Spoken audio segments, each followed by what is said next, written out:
Merci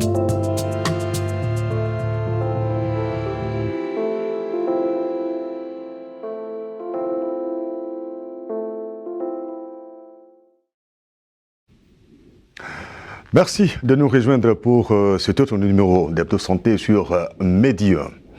Le handicap touche 1 milliard de personnes dans le monde. Selon l'ONU-SIDA, ces personnes avec un handicap sont souvent oubliées dans les ripostes au VIH. Et pourtant, elles ne sont pas épargnées par cette infection. Quelle est son ampleur chez cette population et quelles en sont les raisons? Des experts de la question avec moi pour répondre à toutes ces préoccupations. Monsieur Kakou Marius, coordonnateur du projet de renforcement de capacité à l'ONG COFSI, sur le projet NFM 3, financé donc par l'ONG Alliance Côte d'Ivoire. Bonjour monsieur. Bonjour monsieur. Alors, 2 mots sur la COFSI, qui est la Confédération des organisations de personnes handicapées de Côte d'Ivoire. Ok, merci à vous et à la direction de la télé qui nous a conviés à cette émission. La COFSI, c'est la Confédération des personnes handicapées de Côte d'Ivoire qui regroupe en son sein 8 fédérations membres par type de handicap, des personnes sourdes, des personnes aveugles, des personnes albinos, des personnes de petite taille, des personnes sourdes aveugles, et j'en passe. Mais également une fédération de personnes étudiantes, handicapées étudiantes. Et donc, c'est la COFSI en résumé qui est réunie, qui fédère et qui fédère les besoins de toutes les personnes handicapées afin de les adresser en contactant des personnes qu'il faut, notamment les partenaires techniques et financiers et l'État de Côte d'Ivoire. D'accord, merci beaucoup. En tout cas, c'est toujours un plaisir de le retrouver sur le plateau d'Hebdo Santé. Monsieur Camille Tano-Kwasi, bonjour. Bonjour, plaisir partagé. Alors, vous êtes parent d'enfants handicapés.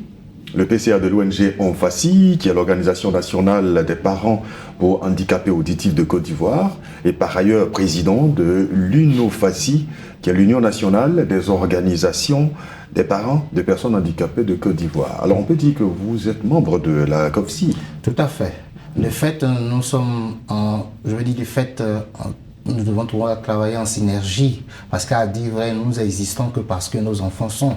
Et nous sommes heureux de savoir que nos enfants sont organisés. C'est vrai que on aurait dû être le fer de lance, mais seulement nous agissons ici un peu comme la mère Cannes qui a ses petits devant et la mère est tout à fait derrière, de sorte qu'on puisse avoir une vue panoramique, synoptique, qui nous permet de voir que lorsque quelqu'un veut attaquer nos enfants, nous puissions en arrière-plan venir en appui. D'accord. En tout cas, merci à tous les deux d'avoir accepté donc notre invitation et parler de ce sujet assez pertinent, VIH et personnes en situation de handicap. Alors pour commencer, quelle est la problématique de ces personnes en situation de handicap face au VIH? D'accord, merci bien. Il faut dire que dans l'accès à la santé, les personnes handicapées font face à diverses barrières, et plus spécifiquement quand il s'agit de VIH-Sida. Par constat, et à travers une étude qui a été menée par nos partenaires de l'ONG Alliance Côte d'Ivoire, il a été démontré qu'il y a 2,91% des personnes handicapées qui sont infectées par le VIH, soit 4,1% chez les femmes et 1,70% chez les hommes. Et donc c'est face à cette problématique-là que l'ONG Alliance Côte d'Ivoire, à travers un accord cadre, nous appuie afin de rechercher ensemble des solutions à la problématique du VIH au sein des personnes handicapées. Et dans un premier temps, c'est cela. Mais en plus, nous constatons que les personnes handicapées font face à diverses barrières dans leur accès à la santé plus globalement, comme on le disait. Et donc, cette question va toucher également la question du VIH-Sida. Voilà. Monsieur Camille, vous qui êtes parent d'enfants handicapés, je vais dire, est-ce que ces personnes face au VIH-Sida sont plus vulnérables? Oui, mais la vulnérabilité est double, dans la mesure où le cadre familial souvent n'est même pas propice. Et puis, quand on parle de VIH, c'est vrai que c'est, on a envie de dire quoi, une maladie, une situation que même les personnes dites valides ou sans handicap ne maîtrisent même pas. Combien en plus forte raison nos enfants en situation de handicap. Parce que quand vous regardez, c'est vrai qu'ils ont des études, mais nous, quand nous regardons, nous parcourons le terrain, nous avons l'impression que malheureusement, c'est comme si les gens agissent comme si le sida, c'est quand tu es handicapé, non, tu es comme s'il y a une barrière.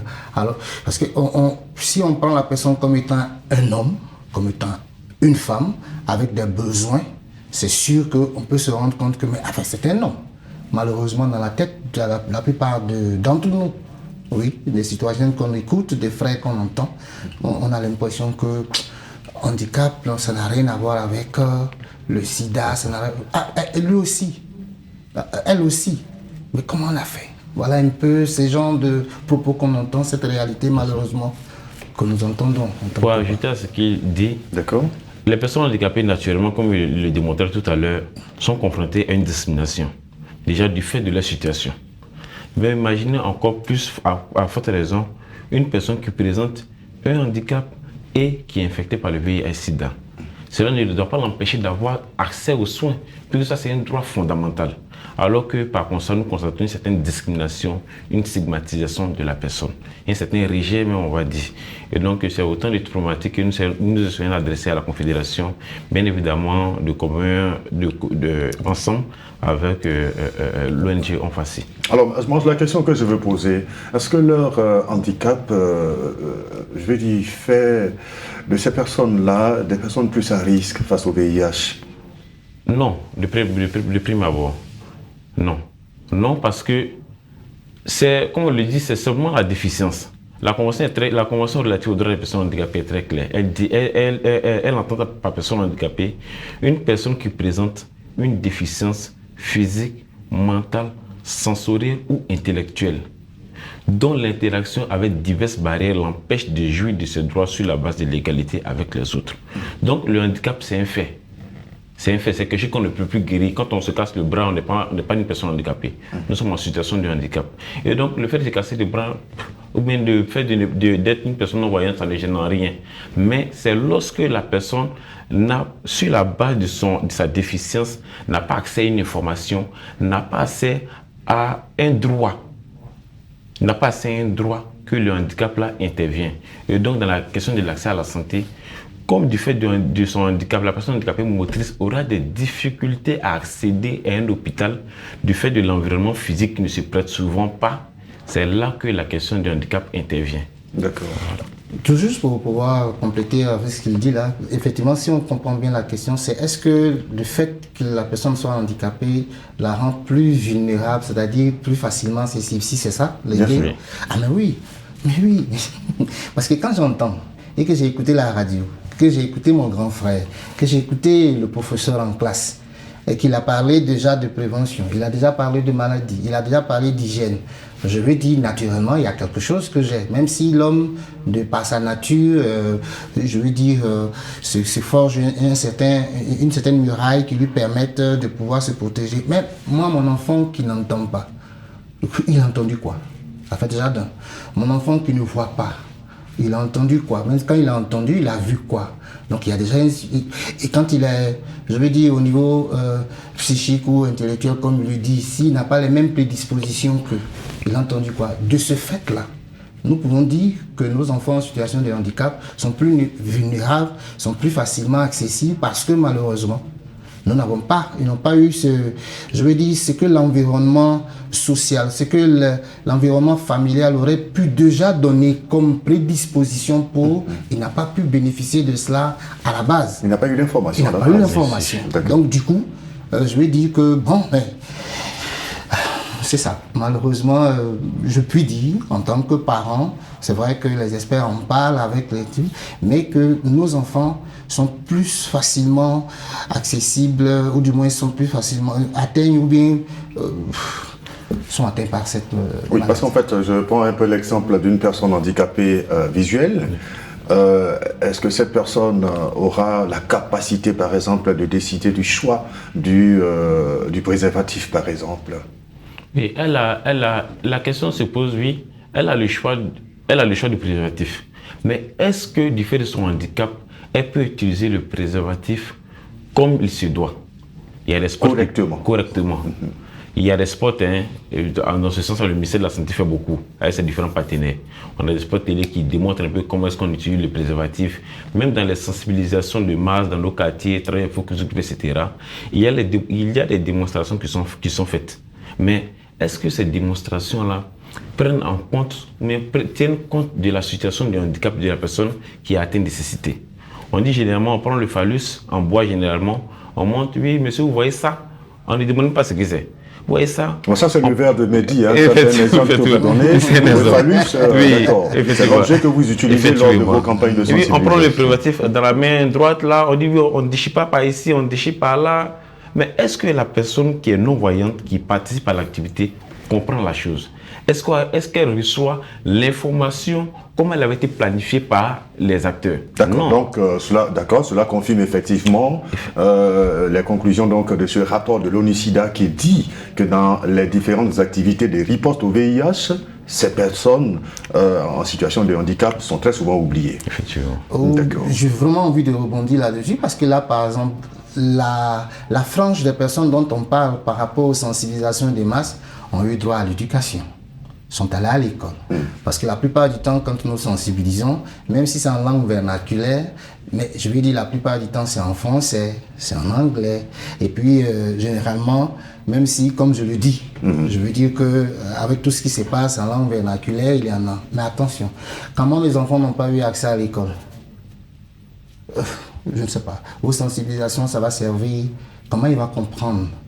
Quand mes enfants n'ont pas été de vos enfants qui sont en situation de handicap auditif, par exemple. Quand je dis moi mes enfants, je suis avec vraiment dans ce cadre-là. Il n'a jamais entendu parce que situation de handicap. Ça peut être auditif, ça peut être visuel, ça peut être intellectuel. Moi, je viens du village avant-hier, mais vous vous retrouvez avec des personnes en situation de handicap très âgées, d'un certain âge, ou plus enfants et autres, mais quand ils ont échappé à ce qu'on ne les a pas accompagnés, mais rien au village, par exemple, ne les met au centre, les appelle, ne les associe à différentes discussions, à différentes organisations pareilles. Donc vous voyez que déjà, pour ajouter même à ce qu'on est en train de dire, quand ils sont dans cette situation et qu'ils sont dans des zones dites reculées, qui n'ont pas pu jouir de leur droit à l'éducation, il y a problème. Il y a problème. Alors, M. Kakou, est-ce que, j'ai envie de demander, est-ce qu'il y a pour ces personnes des structures pour une prise en charge spécifique? Il n'existe pas de prise en charge spécifique pour les personnes handicapées. Et notre but, ce n'est même pas qu'il y ait des prises en charge spécifiques, parce que ce serait faire la ségrégation nous-mêmes. Le but recherché, c'est que nous parvenions à l'inclusion. L'inclusion qui commande que dans les centres qui existent déjà, dans les dispositions qui existent déjà, il faut former ou renforcer les capacités des agents qui reçoivent, des agents de santé, des prestataires de santé, pour que quand elles reçoivent une personne handicapée, elles puissent prendre des dispositions adaptées à la situation de l'individu que l'institution reçoit. C'est une personne sourde, il faut qu'il ait un interprète en langue des signes. Quoique, il faut qu'il ait un interprète en langue des signes, soit un travailleur social, et qu'il faut que cette personne soit formée sur les questions des droits humains. Des droits humains qui vont également aborder la question de la confidentialité. Parce qu'il ne faudrait pas venir suivre les tests d'une personne handicapée et dès que la personne soit allée raconter au premier voisin ou au premier venu. Et donc, c'est prendre ces dispositions-là. Donc, c'est le plaidoyer que nous menons pour une meilleure prise en compte spécifique des personnes handicapées dans la riposte contre le VIH-Sida. D'accord. Alors, vous, est-ce que vous avez des cas pratiques je ne vais pas vous demander si parmi vos enfants, il y a des personnes vivant avec le VIH. Mais si vous avez déjà eu des cas pratiques, comment la prise en charge se fait? Vous voyez que les mots sortent difficilement parce que là, je me positionne en tant que parent et qui, c'est vrai, qui semble faire comme s'il porte cette charge. Merci à vous de nous permettre de pouvoir parler parce que là, pas plus tard qu'il y a un an, il y a une mère qui nous appelle. Elle est à l'intérieur du pays, j'étais à la ville et puis elle a découvert notre numéro à travers vos émissions. Ah, j'ai ma fille qui ne se porte pas bien, il y a ceci, bon ok, on l'aborde, on se rencontre.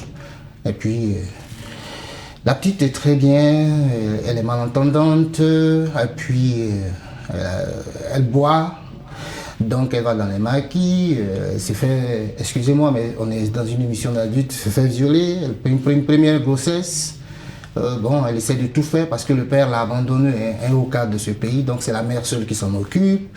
Et puis bon, elle ne veut pas faire l'avortement. Un deuxième cas, et puis quand on fait le test, malheureusement, ironie du sort, la mère, elle travaille dans le corps médical. Bon, elle fait le test, sa fille est séropositive. Après 2 enfants. Et elle est désemparée. Elle ne sait pas comment faire. Donc, vous voyez que le cas ici pris, elle est travailleuse dans le corps médical, qui a son enfant handicapé, auditif par exemple, et qui là, fait 2 grossesses, n'a pas réussi à pouvoir prendre.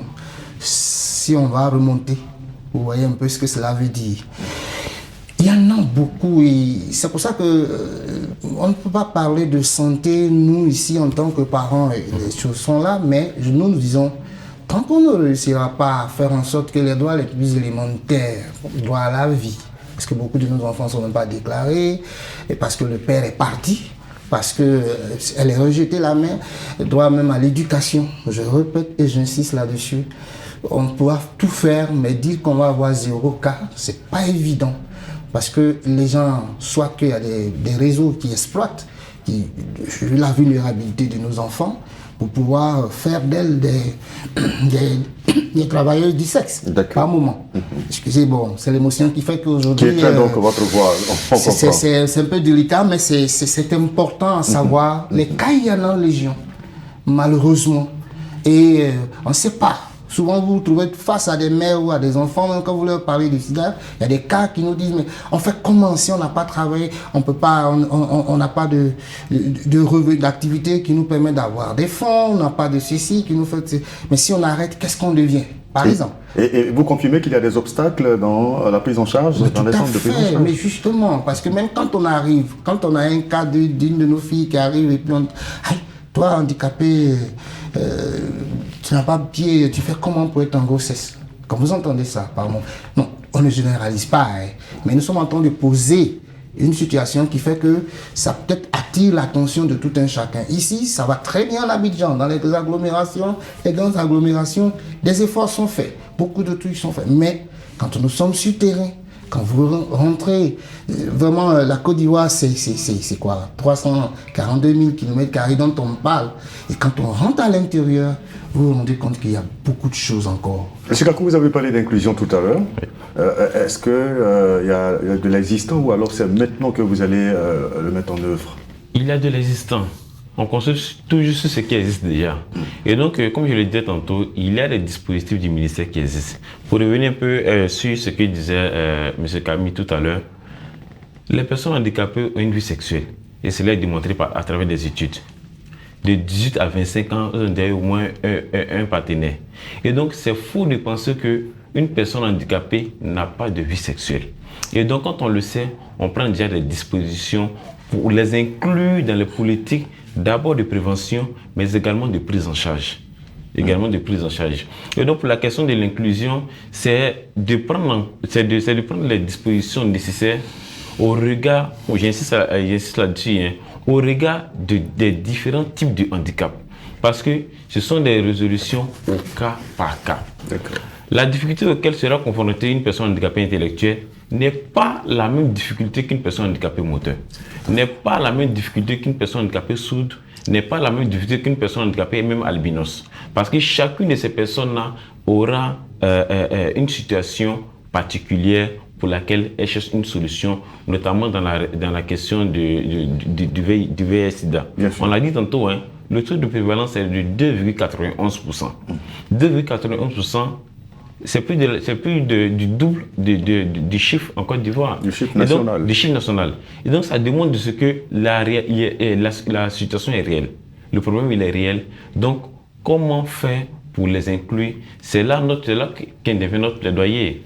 Notre plaidoyer parce qu'il faut influencer déjà à partir de la base. La base, c'est qui? La base, c'est d'abord les ONG qui travaillent sur la thématique. Parce qu'à nous sommes des parents, nous sommes des personnes handicapées. Notre but, c'est que cette question soit prise en compte par les personnes qui travaillent sur la question. D'accord. En les accompagnant. Des ONG qui travaillent dans le domaine, les partenaires techniques et financiers, l'État de Côte d'Ivoire même en influençant les différentes politiques. Et donc c'est un peu ça notre but, dont l'impact final aura pour effet de changer à la source les politiques pour une meilleure prise en compte de la question du handicap. Alors, quand vous prenez un peu la prévalence au niveau de la Côte d'Ivoire et de la sous-région, est-ce qu'on peut dire que c'est alarmant? Oui, c'est alarmant pour les personnes handicapées. Et il y avait une étude et maintenant un projet qui avait été déroulé dans 6 pays de l'Afrique de l'Ouest, au Sénégal, au Mali, au Burkina, au Niger, au Cap-Vert, j'ai oublié le dernier pays. Et les taux de prévalence ont été, de la Côte d'Ivoire, corroborent avec ceux qui ont été réalisés dans les 6 pays que je viens de citer là. Donc cela demande que les réalités des personnes handicapées sont les mêmes que soit le pays où l'on se déporte. Et donc la situation, on l'a dit, est très alarmante. Donc il y a nécessité de rapidement prendre le devant pour chercher et trouver des solutions à cela. Alors je voudrais qu'on revienne au volet prévention dont vous avez fait cas tout à l'heure. C'est une cible spécifique. Oui. Donc certainement qu'il faudra prendre des mesures spécifiques. Qu'est-ce qui est prévu pour ces personnes avec un handicap au sujet donc de la prévention? Merci bien. Au niveau de la prévention, il faut signifier que nous avons déjà entamé certaines actions. Certaines actions d'abord de formation des personnes handicapées, des personnes ressources, qui ont été formées en tant que pères éducateurs. Nous en avons formé 25 à Boaké. Et la formation de Boaké réunissait des personnes de Daloa, de Korogo et de Boaké même, pour les former sur les questions de VIH, de tuberculose et de Covid-19 parce que la Covid reste d'actualité.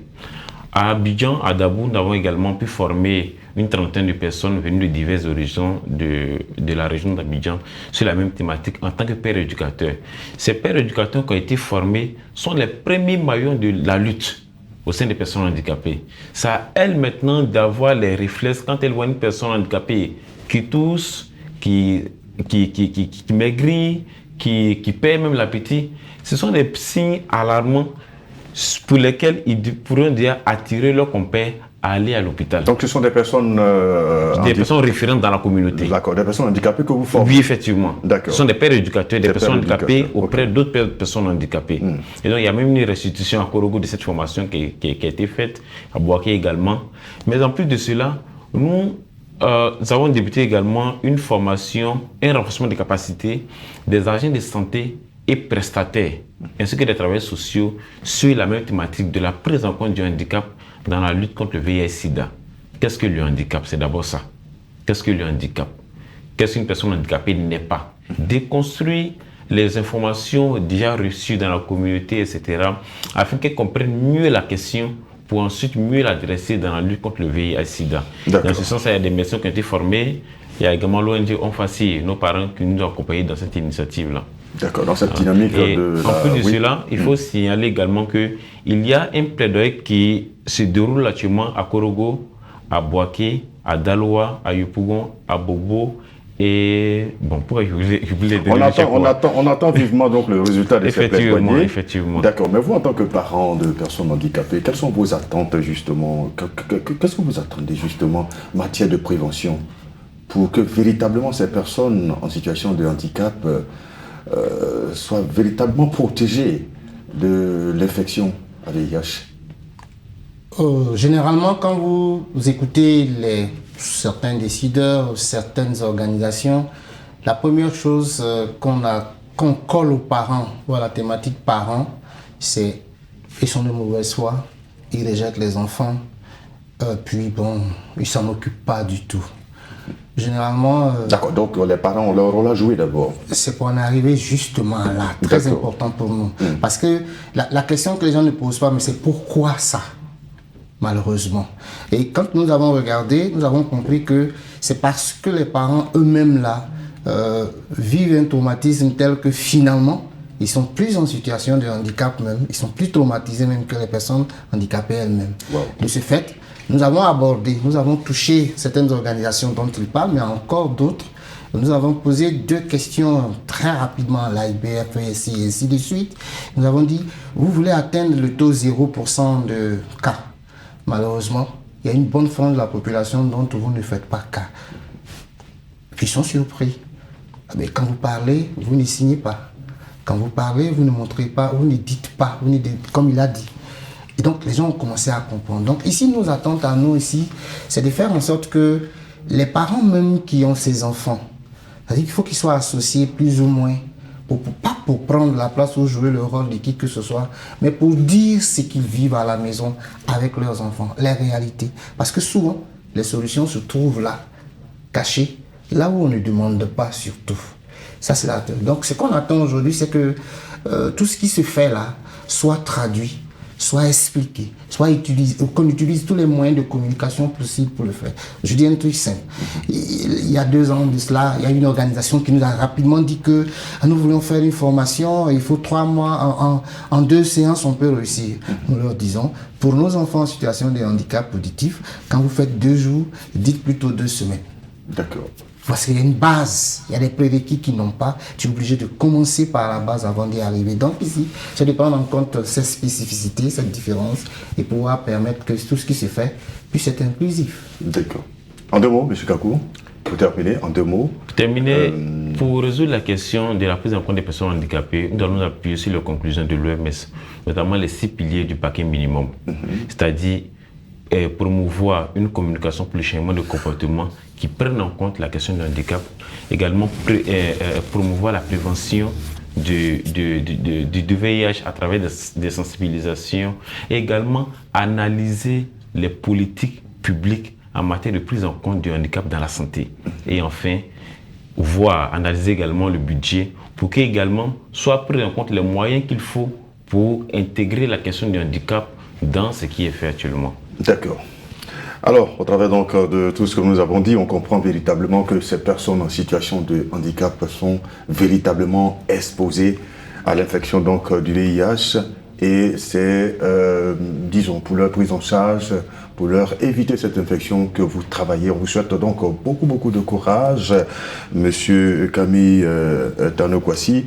Je rappelle que vous êtes parent d'enfants handicapés, PCA de l'ONG Onfassi, Organisation nationale des parents pour handicapés auditifs au Côte d'Ivoire, et puis président de l'UNOFACI, qui est l'Union nationale des organisations de parents de personnes handicapées du Côte d'Ivoire. En tout cas, merci infiniment. Merci également à vous, Monsieur Kakou Marius. Vous êtes le coordonnateur du projet de renforcement des capacités de la COFCI, qui est donc la Confédération des organisations de personnes handicapées de Côte d'Ivoire, sur le projet NFM3, financé donc par Alliance Côte d'Ivoire. Merci en tout cas, messieurs, d'avoir été là. Également, merci à l'équipe de réalisation et à vous pour l'intérêt que vous accordez à cette émission Hebdo Santé. Je vous retrouve la semaine prochaine, par la grâce de Dieu, pour un autre numéro, toujours sur Média.